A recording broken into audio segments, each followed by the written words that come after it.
Ohio Republicans today introducing a bill that looks a lot like Florida's Don't Say Gay law.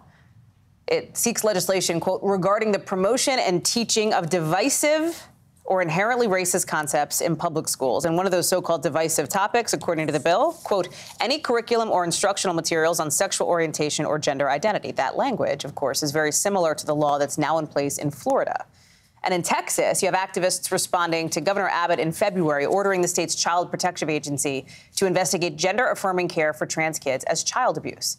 A Texas judge temporarily halted those investigations last month, but a new national ad campaign from GLAAD is highlighting one of the families affected by the order. Listen. There are some politicians who are trying to tear my family apart simply because my son is transgender.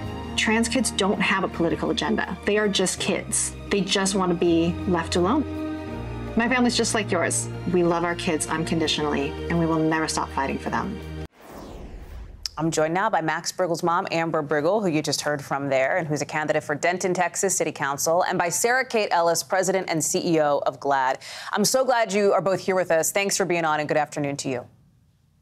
Thanks so much for the opportunity. I'm really honored to be here. Of course. Amber, let me start with you. And you're being featured there in a little bit of that ad we just showed because you were one of the families under investigation by Texas Child Protective Services after this order from Governor Abbott. What was it like to hear that these officials in the state were investigating you for child abuse?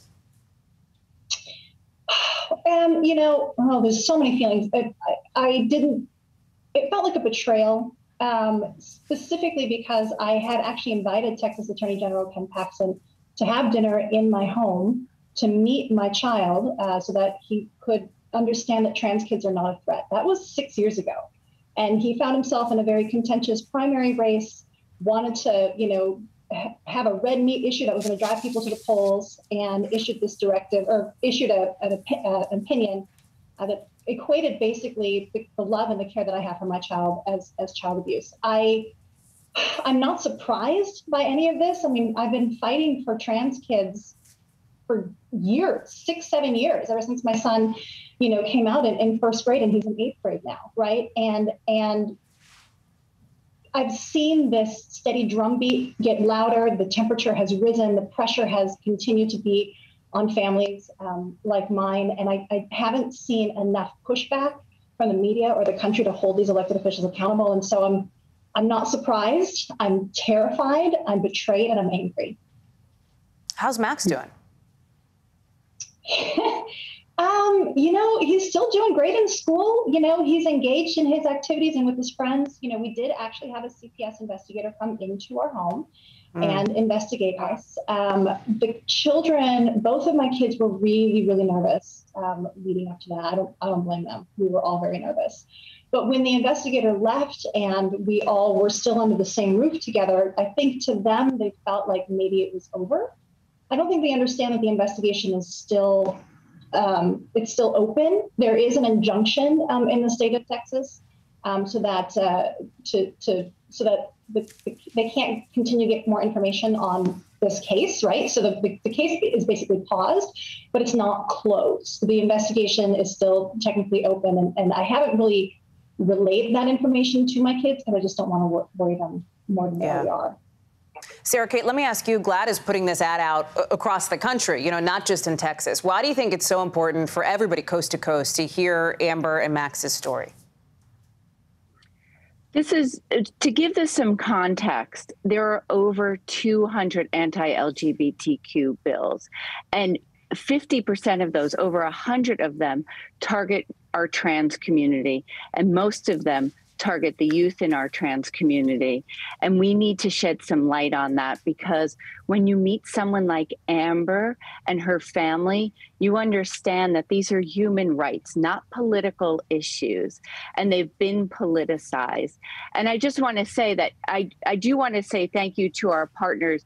We've got Comcast, NBC Universal, Paramount, Warner Media, and Walt Disney Company airing this in living rooms across the country, because we need to humanize this for the country, because we know at the end of the day, Americans believe in equality and justice, and they want to see our kids thrive and be happy. Just to point out, you asked how Max is doing. I can tell you that the latest CDC report said that over 25% of LGB kids in 2021 attempted suicide. Over 17% of queer or questioning kids attempted suicide in the United States. These anti-LGBTQ bills are having a direct, profound impact on our kids today. You talked about the broader context here, Sarah Kate, and some of those numbers, and we showed them on screen as you were speaking here about the kinds of legislation that's been introduced all across the country, more and more of them over the last couple years here. Do you feel like this is a fight that you can win? I know we can win it because people can't hate people they know. So the more stories we tell and the more people who are brave enough, like Amber, to tell their stories, the more we can engage Hollywood to have stories about our families and who we are, the more that people will understand. It's fear that drives this, and it's politicians, as Amber said, who are trying to build careers and names for themselves. And they've used our community for decades as a wedge issue. But at the end of the day, if you believe in the American people, like I believe in the American people, they always believe in justice and equality. Amber, you started this interview, this discussion, sharing that story about Ken Paxton, the Texas Attorney General, coming to your home, back in, I think it was 2016, right? You invited him for dinner. You talked about that. If Paxton were back at your dinner table tonight, what would your message be to him? What would you want to say to him? I just,